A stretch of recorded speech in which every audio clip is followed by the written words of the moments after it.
इथे मी गव्हाचा चीक काढून घेतलेला आहे आणि यामध्ये चवीनुसार मीठ आणि आपण अर्धा ग्लास पाणी टाकून हे मिश्रण छान मिक्स करून घेणार आहोत आणि हे गॅसवर न ठेवताच मिक्स करायचं। आता मी याला गॅस ऑन करून लो फ्लेमवरती छान ढवळत शिजवून घेणार आहे।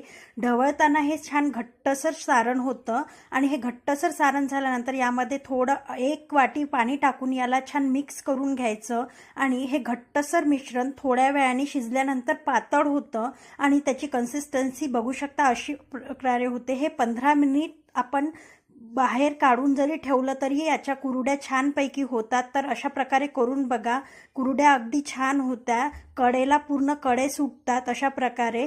तर ही रेसिपी नक्की आवडल्यास माझ्या चॅनलला सबस्क्राईब करायला विसरू नका, लाईक करा, शेअर करा आणि तेलामध्ये टाकल्या टम्म फुगतात आणि एक एक कळी त्याची फुलून निघते। तर अशा प्रकारे नक्की करून बघा। धन्यवाद।